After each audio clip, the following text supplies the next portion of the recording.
Hello, this is Jordan, and a happy Friday to everyone. This video is being recorded on the afternoon of Friday, May 31st, 2024. It's the end of the week and the end of the month, so we're going to get into one or two monthly charts here.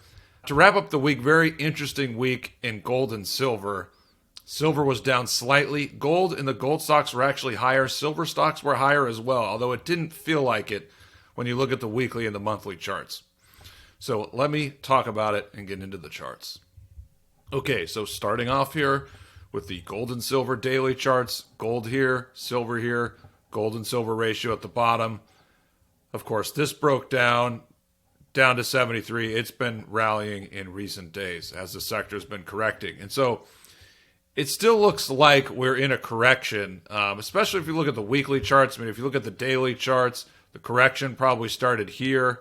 Sometimes when you have a correction, you can get a false new high, which this was.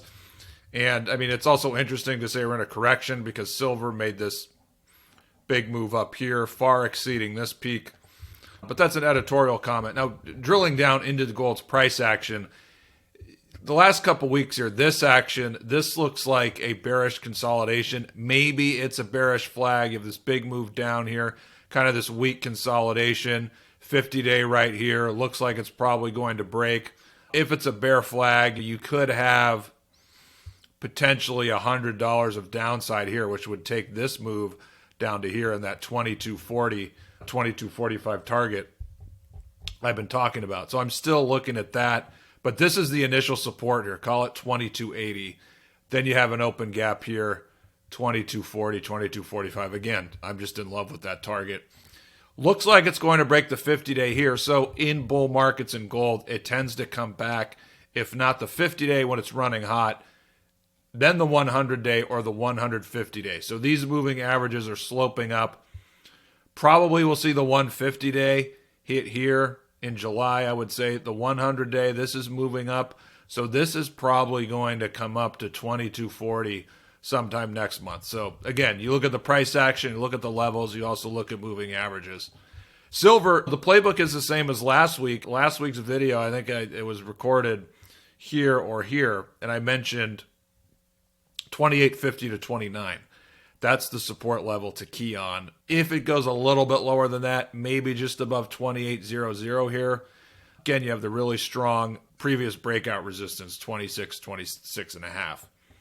This is the 100-day moving average. I posted a video this week looking at corrections in silver when it makes these strong bull market breakouts. And in only one of those cases, it came close to testing the 100-day. That was in that monster move in 2010 to 2011. So the 100-day, maybe this is going to come up here like this. Probably will level off somewhere around here.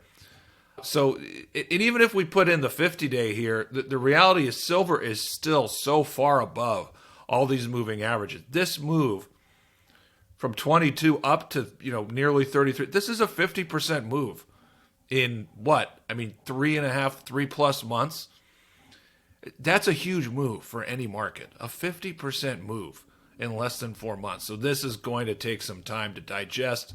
Again, looking for it to come back to this area. After this price action, doesn't look like it's going to hit that 34.35 target soon.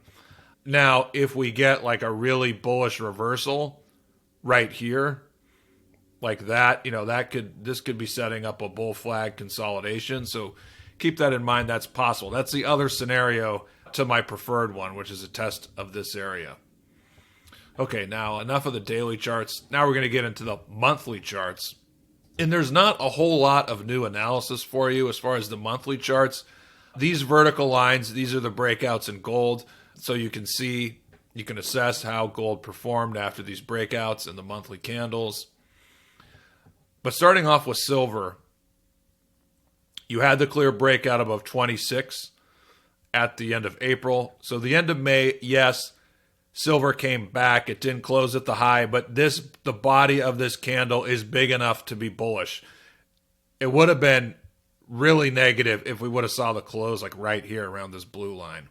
That would have been negative and concerning for bulls. But no, we cleared it, even though we did not, even though we gave back some of the gains here. Clear monthly breakout here So again, 35. That's going to be the next target.